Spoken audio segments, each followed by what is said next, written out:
রাশেদ সাহেব, ও যেহেতু আমার বোন, ও তো আর আপনাকে সরি বলতে পারে না, আপনি ওকে সরি বলুন। ম্যাডাম, আমি আপনাকে একবার না 100 বার না 500 বার সরি বলতে রাজি আছি madam. Madam, I am sorry, I am sorry, I am so sorry madam, আমাকে মাফ করে দেন প্লিজ। বাদাম বাদাম বাদাম।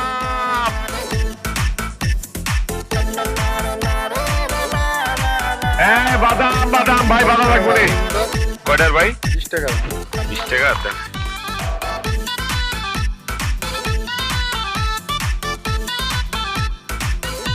হ্যাঁ, বাদাম লাগবে রে, বাদাম। হ্যাঁ, বাদাম লাগবে রে, বাদাম। মানে 100 কত? 100 কত মানে? 100 গ্রাম কয় টাকা? 20 টাকা, 20 টাকা। 20 টাকা গ্রাম। কেজি কত? কেজি আর কত হইব তাইলে? 200 টাকা। বাজার তো? কর করা ভাজা, কর করা বড় ভাই লট।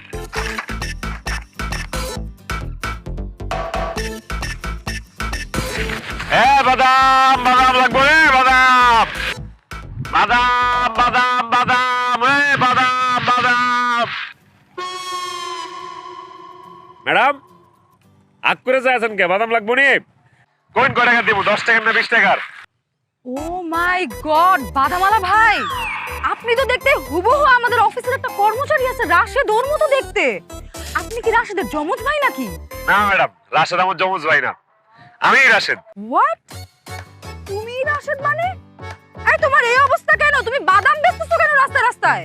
বাদাম বিক্রি করতেছি কেন মানে? আপনার জন্য ম্যাডাম। আমার জন্য মানে? ম্যাডাম, আপনি না আমারে বললেন যে আপনি চাকরি পছন্দ করেন না, আপনি বিয়ে করলে ব্যবসায়ী ছেলের বিয়ে করবেন, সেই জন্য আমি চাকরি ছাইরা ব্যবসা করতেছি ম্যাডাম। এখন আমি একজন ব্যবসায়ী ম্যাডাম, আপনি যেমন পাত্র চেয়েছেন আমি ঠিক তেমন। বলেন, আপনি এখন এই ব্যবসায়ীকে বিয়ে করবেন? চুপ কর। আমি বিয়ে করব আমার ভাইয়ের মতো বড় কোনো ব্যবসায়ীকে, তোর মতো বাদাম ব্যবসায়ীকে না। আর তুই মনে হয় জানোস না যে যারা বাদাম বিক্রি করে ওদেরকে বাদাম ব্যবসায়ী বলে না, ওদেরকে বলে বাদামওয়ালা মামা। আজকে থেকে তুই আমার মামা।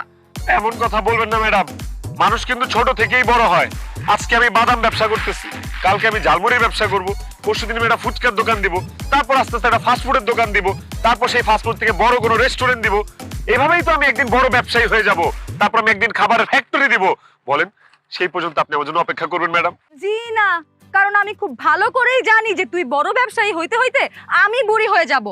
আর আমি কারোর জন্য 1 মিনিট 1 সেকেন্ডও অপেক্ষা করতে পারি না। সবাই আমার জন্য অপেক্ষা করে, ঠিক এখন যেমন আমার নতুন বয়ফ্রেন্ড আমার জন্য অপেক্ষা করতেছে গাছের তলায়। আমার ওর সঙ্গে মিট করতে যাইতে হবে। শর্ট। কি বলেন ম্যাডাম? কালকেও তো জানলাম যে আপনার কোনো বয়ফ্রেন্ড নাই, আর এখন বলতেছেন নতুন বয়ফ্রেন্ড। কিভাবে হলো, কখন হলো ম্যাডাম? কালকে রাতে ফেসবুকে চ্যাটিং করতে করতে, ভিডিও কলে কথা বলতে বলতে তারপরে প্রেম হয়ে গেল। আমি না প্রথমে একদমই রাজি ছিলাম না, পরে 5 মিনিট ধরে আমাকে বুঝাইছে, তারপরে আমি রাজি হয়েছি। আর আজকে আমাদের প্রথম ডেটিং। তুমি দোয়া করো বাদামালা মামা আমার এই প্রেমটা যেন 6 মাসের বেশি টিকে। ওকে, বাই।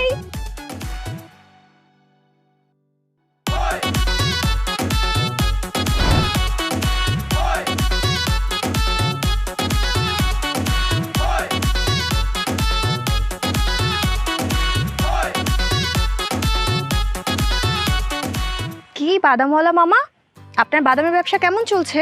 বাদামের ব্যবসা তো ভালোই চলতেছে, কিন্তু প্রেমের বাজারের অবস্থা তো খুব খারাপ। প্রেম তো ভালো চলতেছে না। তাই? কিন্তু কেন? কারণ আমি যারে ভালোবাসি, মন দিছি, প্রাণ দিছি, সে আবার আরেকজনের মন প্রাণ দিয়ে ভালোবাসে ডেটিং করতে গেছে। কারণ আমি যে কি করব কিছুই বুঝতে পারতেছি না। আল্লাহ, আপনি কি করবেন বুঝতে পারছেন না?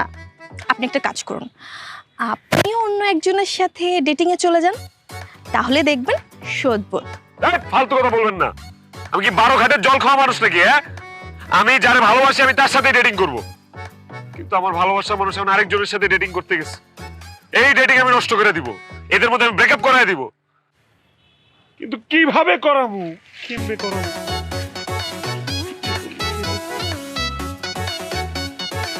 আইডিয়া।